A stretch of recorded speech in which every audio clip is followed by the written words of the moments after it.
मैं हूं समर, आप देख रहे हैं इंडिया न्यूज़ हेल्थ का खास program India news health OPD. दोस्तों, जैसे कि आप सभी जानते हैं कि हर शाम 4 बजे हम आपके लिए एक नई ओपीडी लेकर आते हैं जिसमें जाने माने डॉक्टर हमारे साथ होते हैं। तो आज का जो टॉपिक है वो है डायबिटीज़ यानी कि ब्लड शुगर। आपको बता देते हैं कि डायबिटीज़ एक ऐसी खतरनाक बीमारी है जिसका कोई इलाज नहीं है। दोस्तों, ये बीमारी हमारे शरीर में इतनी फैलती जा रही है, यानी कि इस बीमारी से लोग ज़्यादा प्रभावित हो रहे हैं। साथ साथ ये बीमारी हमारे शरीर की मात्रा यानी कि शुगर लेवल की मात्रा को और इंसुलिन की मात्रा को प्रमुख रूप से प्रभावित करती है।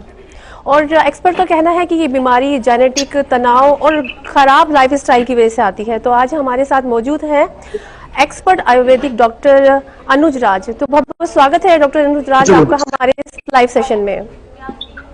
अर्जुन राज जी, तो सबसे पहले यही सवाल होगा कि आयुर्वेदिक इसको किस नजरिए से देखता है सर? देखिए, आयुर्वेद में इसको प्रमेह रोग माना गया। प्रमेह में हम लोग इसको क्लासिफाई करते हैं कि मधुमेह रोग हम लोग इस बारे में मानते हैं। अगर आप एलोपैथी से क्लासिफाई करें तो डायबिटीज जो है 2 प्रकार की मानी गई है, डायबिटीज 1 एंड डायबिटीज 2। डायबिटीज 1 में जो है प्रचुर मात्रा में इंसुलिन प्रोड्यूस नहीं होता है, पैंक्रियास अगर इफेक्टेड होती है। और डायबिटीज 2 में अगर इंसुलिन प्रोड्यूस होता है तो इंसुलिन जो प्रोड्यूस होता है वो प्रॉपर्ली यूटिलाइज नहीं होता है। तो 2 तरीके से माने। इसके अलावा आयुर्वेद में 3 तरह के मधुमेह माने गए हैं, वाता प्रमेह, पित्ता प्रमेह, कफ प्रमेह। इस तरीके से चलिए। तो डॉक्टर, जैसे मतलब दुर्भाग्यपूर्ण बात यह है कि इसका कोई इलाज भी नहीं है, लेकिन आयुर्वेदिक में इसका क्या इलाज है? इस पे आप नजरिया डालें थोड़ा। देखिए, इसमें मेन चीज अगर आप डायबिटीज 1 की बात करें, डायबिटीज 1 में जो है पैंक्रियास जो है इंसुलिन इनफ प्रोड्यूस नहीं करती। 95% जो हमारी इंडिया के लोग हैं, पॉपुलेशन है, उनको डायबिटीज 1 ही है। तो आयुर्वेद में हम लोग इस तरह की मेडिसिन देते हैं जो आपकी पैंक्रियास को रेजुनेट कर सके दोबारा। उसमें बहुत सारी चीजें हैं, जैसे पुनर्नवा करके देते हैं, और भी बहुत सारी रेजुनेशन ड्रग्स देते हैं, हर्ब्स देते हैं। इसके अलावा रेजुनेशन थेरेपीज भी हैं आयुर्वेद में। तो उन सब चीजों को हम लोग देते हैं। तो आयुर्वेद में हम लोग पैंक्रियास को रेजुनेट करते हैं जी। तो इस तरीके से हम लोग एलोपैथिक से बेटर ट्रीटमेंट मानते हैं कि आयुर्वेद में हम लोग दे सकते हैं जी। ये बात। तो डॉक्टर, जैसे कहते हैं ना कि जब डायबिटीज हो जाती है तो इसमें मीठा कम खाने के लिए कहते हैं, तो मीठा अगर ज्यादा लेते हैं मरीज तो उस पर क्या असर पड़ता है हमारे शरीर पर? देखिए, जैसे डायबिटीज 1 की हमने बात करी कि क्या होता है कि जब डायबिटीज आपको हो जाती है तो आपका ब्लड में शुगर लेवल बढ़ जाता है। तो मीठा आप ज्यादा लोगे अगर जी, तो जाहिर सी बात है ब्लड में शुगर लेवल बढ़ जाएगा जी, उससे आपको दिक्कत आएगी। और इंसुलिन का जो आपकी पैंक्रियास जो है, अगर वो इनफ इंसुलिन नहीं प्रोड्यूस कर रही जी, तो वो GLUT4 जो गेट होता है हर सेल में होता है, जिसको वो ओपन करता है। उसके बाद जो है एंटर करता है और आपके सेल्स को न्यूट्रिशन।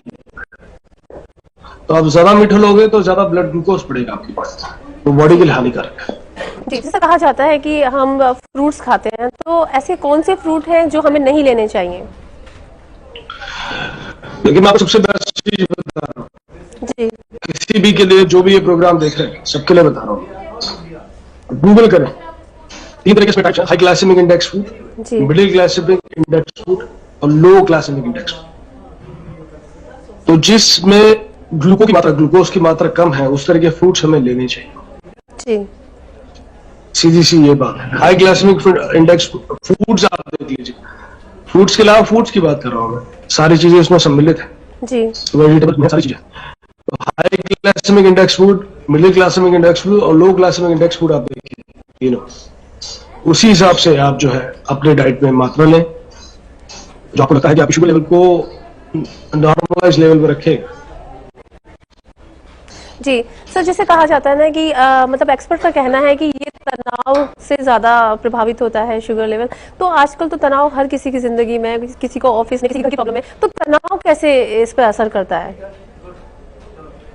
देखिए, तनाव जो है उसको बोलते हैं नेगेटिव स्ट्रेस। नेगेटिव स्ट्रेस यानी जब भी आपकी बॉडी स्ट्रेस में होती है तो आपके इंटरनल ऑर्गन्स पे, आपके पूरे बीक पे असर पड़ता ही है जी। आपकी पूरी बॉडी पे नेगेटिव इम्पैक्ट आता है।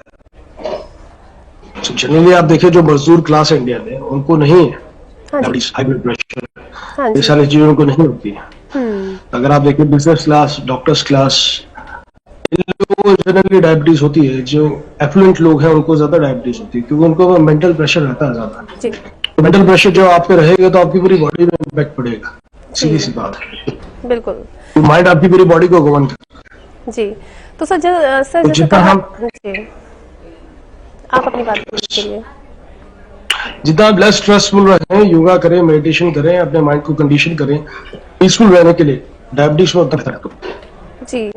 तो सर इसमें आयुर्वेद में कुछ ऐसा काढ़ा है या कुछ ऐसी जूस है जो अगर मरीज ले तो हम अपने ब्लड प्रेशर जो मतलब लेवल बढ़ जाता है उसको कंट्रोल कर सकते हैं? आयुर्वेद में मल्टीपल ऑफ मेडिसिन है। देखिए आयुर्वेद में हम लोग मानते हैं कि ये जो है डायबिटीज से लाइफस्टाइल डिसऑर्डर है, जिसमें प्रमेह माना गया है, मधुमेह माना गया है, लाइफस्टाइल डिसऑर्डर है। जी। तो आयुर्वेद में बहुत सारी ऐसी चीजें जो हम लोग दे सकते हैं, जो आपके शुगर लेवल को बॉडी में रेगुलराइज कर सकती है। तो उसमें कटुतिक्त कषाय जो औषधियां हैं या फूड हैबिट्स हमें रखनी चाहिए, जैसे करेला है, जी।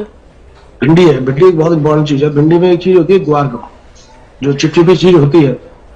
आप देखिए जब भिंडी को काटते हैं तो चिपचिपी पदार्थ निकलता है, वो शुगर में बहुत लाभदायक है। जी।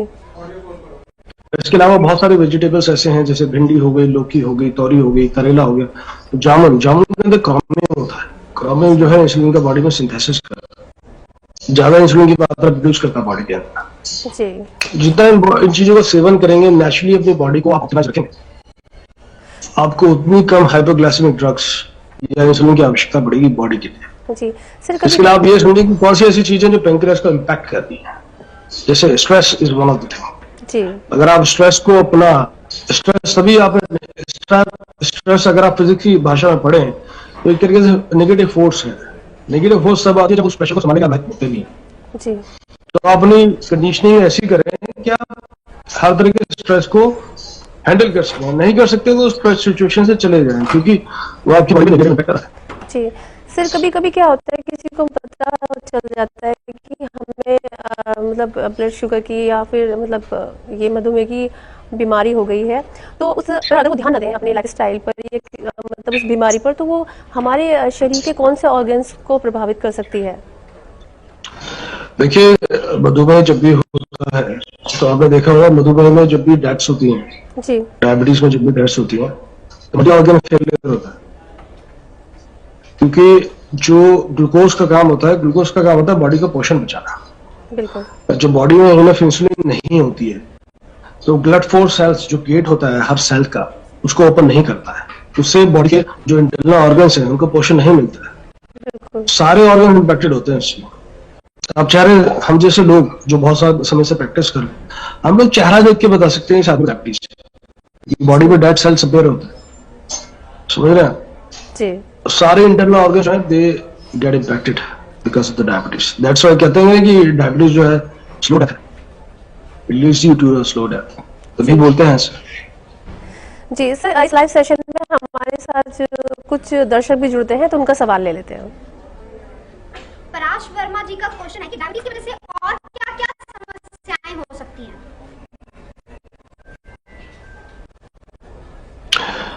देखिए डायबिटीज की वजह से बहुत सारी समस्याएं हो सकती हैं। अगर आपका डायबिटीज जो है क्रॉनिक स्टेज में है तो रेटिनोपैथी हो सकती है, आइज में धुंधला बना सकता है देखने के लिए, नेफ्रोपैथी हो सकती है, किडनी का जो आपका फंक्शन है, एफिशिएंसी लेवल पहले से बदतर हो सकता है, उसमें यूरिक एसिड आपका क्रिएटिनिन ज्यादा आ सकता है, हार्ट प्रॉब्लम भी हो सकती है। इसके अलावा फुट डिजीज हो सकती है, कई लोगों को फुट अल्सर हो जाते हैं जी। याददाश्त बनने की दिक्कत आ सकती है। और उसके अलावा अगर माइल्ड सिम्टम्स में लें तो बार बार पेशाब आना, बार बार प्यास लगना, ये सारे सिम्टम्स भी जो है डायबिटिक पेशेंट को आते हैं। जी सर, ये पैरों में जो परेशानी हो जाती है, चक्के पड़ जाते हैं और चला भी नहीं जाता, तो इसमें आयुर्वेदिक क्या दवाई सजेस्ट करता है या क्या ऐसे उपचार है जो आयुर्वेदिक इसमें बताते हैं? देखिए जो पैरों में फुट अल्सर पड़ जाता है उसके लिए सबसे पहले बात पे मैं ये कहूंगा कि अगर आप शुगर को मेंटेन रखेंगे अपनी बॉडी के, सबसे पहले तो अपना शुगर लेवल जो है, ग्लूकोमीटर जो है उसको आप चेक में रखें शुगर लेवल को, तो आपको ये प्रॉब्लम नहीं होगी। लेकिन जब शुगर लेवल जो है पैरामीटर से ज्यादा होगा तभी ये प्रॉब्लम आती है, फुट अल्सर वगैरह तभी होते हैं। तो उसको लेकर सबसे पहली बात है, इसको लेकर सजग रहें जी, अलर्ट रहें कि आपकी बॉडी में ऑलरेडी शुगर लेवल हाई है, पैंक्रियाज प्रॉपर फंक्शन नहीं कर रही है जी या इंसुलिन का सिंथेसाइज प्रॉपर नहीं हो रहा है बॉडी, तो अगर आप शुगर लेकर रहेंगे तो फूड अल्सर से नौबत नहीं है। जी लेकिन अगर आपका बहुत लंबे समय तक जो है शुगर लेवल बहुत ज्यादा रहेगा, हाई रहेगा, तो ये नौबत आती है, रेटिनोपैथी भी आती है, नेफ्रोपैथी भी आती है, न्यूरोपैथी भी आती है, फिर ये क्रॉनिक कंडीशंस की सिचुएशन है, डेफिनेटली आती है। जी। सर आप मतलब क्या सजेस्ट करना चाहेंगे कि आयुर्वेदिक में ऐसे क्या चीजें हैं जिनको लेने से आप अपना ब्लड शुगर को कंट्रोल कर सकते हैं? लेकिन मैं इसमें सजेस्ट करना चाहूंगा, सबसे पहले मैं सजेस्ट करूंगा कि अपना लाइफस्टाइल और डाइटरी हैबिट्स मेंटेन करें। जी लाइफस्टाइल में बहुत कॉमन है कि आप फिजिकली एक्टिव हैं, जितना आप जी फिजिकली एक्टिव रहेंगे उतना ज्यादा ग्लूकोज को जो है बर्न आउट करेंगे। जी इसके अलावा डाइटरी हैबिट्स में मैं कहूंगा जो भी आप फूड आइटम लें वो ऐसी चीजें लें जो हाई ग्लाइसेमिक इंडेक्स की ना हो, लो ग्लाइसेमिक इंडेक्स की हो या मिडिल ग्लाइसेमिक इंडेक्स की हो, वो आप अपने HbA1c के हिसाब से लें। जी और जो भी हम आयुर्वेद के हिसाब से जनरली जो फूड आइटम्स कहते हैं कि वो आप लें, कटु तिक्त कषाय जो फूड आइटम है वो ज्यादा लें, जैसे करेला हो गया, लौकी हो गया, तोरी हो गया। जी इसके अलावा अगर के बीच ओमेगा 3 फैटी एसिड होता है, मिनरल है, जी that is very beneficial for the health. अगर आप ग्राउंडनट्स लेते हैं प्रचुर मात्रा में थोड़ा सा, उसके अंदर क्रोमियम एक मिनरल है, क्रोमियम जो है इंसुलिन का सिंथेसिस करता है बॉडी के अंदर, इंसुलिन मात्रा बढ़ाता है। तो सर ये चीजें आप लेंगी और अपनी पेनक्रियाज को अगर आप हेल्दी रखेंगे तो डेफिनेटली शुगर से अलर्ट पाएंगे। सर जैसे कभी कभी क्या होता है कि बच्चों को भी ब्लड शुगर की समस्याएं आ रही हैं, युवा में भी ये बहुत ज्यादा मतलब इंसान को प्रभावित कर रहा है, तो बच्चों को कैसे हम कंट्रोल कर सकते हैं, कैसे पता लगाएंगे उनको ब्लड शुगर हुआ है? देखिए अगर ब्लड शुगर हुआ है तो बेसिकली वो तो टेस्ट कराने से ही पता चलता है ब्लड शुगर है या नहीं है बच्चों को। जी और अगर बच्चों को ब्लड शुगर आया तो जनरली जेनेटिक आता है, माँ को अगर है तो बच्चों को भी आता है। जी ऐसी कंडीशन में अगर बच्चों को आता है तो उनकी जो मैंने जैसे बताया पहली इस बारे में बात करी, high glycemic index, middle glycemic index food बिल्कुल ना दें, जी लो ग्लाइसेमिक इंडेक्स फूड दें। और हम ऐसी दवाइयाँ औषधियाँ उनको दें आयुर्वेद के हिसाब से, एलोपैथिक से हटके अगर हम बात करें, जी जो उनके पैंक्रियाज को रेजुनेट करें, जी क्योंकि पैंक्रियाज से इंसुलिन प्रोड्यूस होता है। तो आयुर्वेद में वन ऑफ द औषधि है जो हम लोग देखते हैं, वो देते हैं पुनर्नवा, बोक्सुर, इस तरह की दवाइयाँ हम लोग देते हैं जी जो पैंक्रियाज को दोबारा रेजुनेट करता है। तो जितना आप ये लेंगे प्रचुर मात्रा में लेंगे उतना आपका पैंक्रियाज हेल्दी स्टेट रहेगा, जितना पैंक्रियाज हेल्दी स्टेट में रहेगा उतना इंसुलिन प्रोड्यूस होगा, जी बिल्कुल। उतना बेनिफिशियल है। जी तो डॉक्टर अनुज अभी अपने दर्शक का सवाल ले लेते हैं। निहाती का प्रश्न है कि क्या मार्केट में जो शुगर फ्री प्रोडक्ट्स मिलते हैं उसको डायबिटीज में खाया जा सकता है?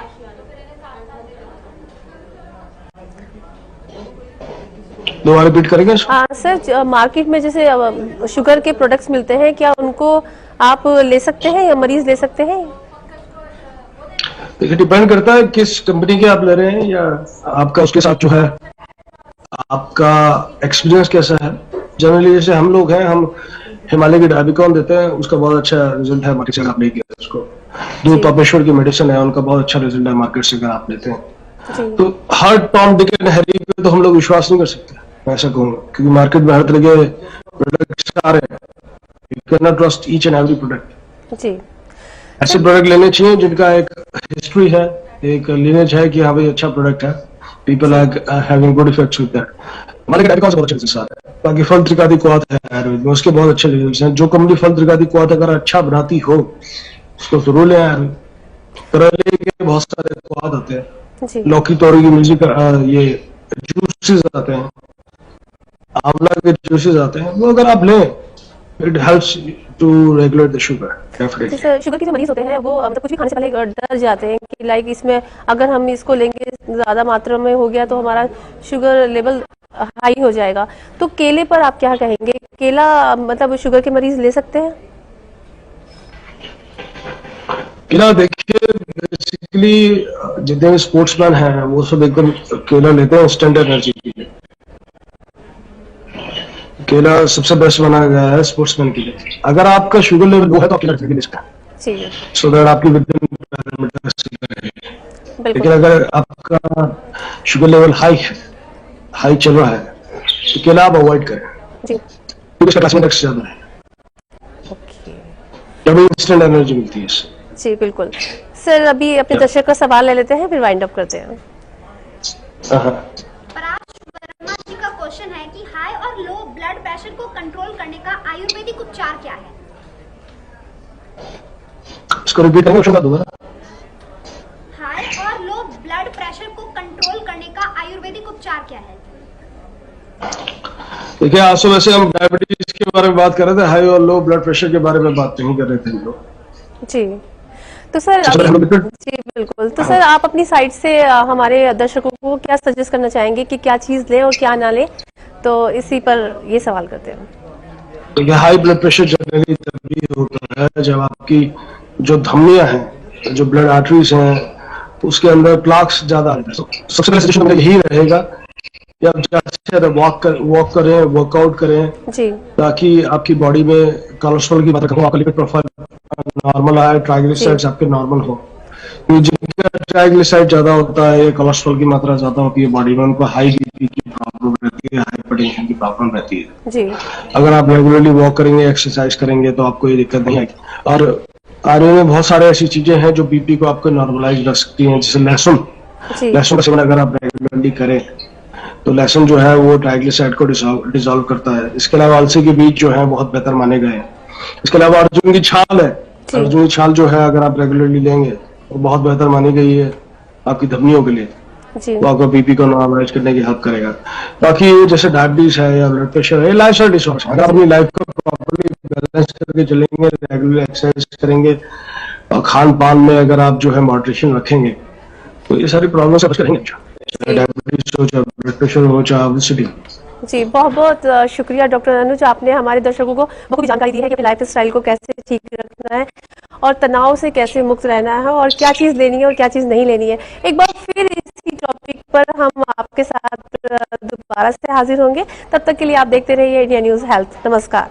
मैं आपका धन्यवाद करना चाहूंगा और अगर आप अभी अवसर हमें बैठने के लिए, thank you very much for your. नमस्कार।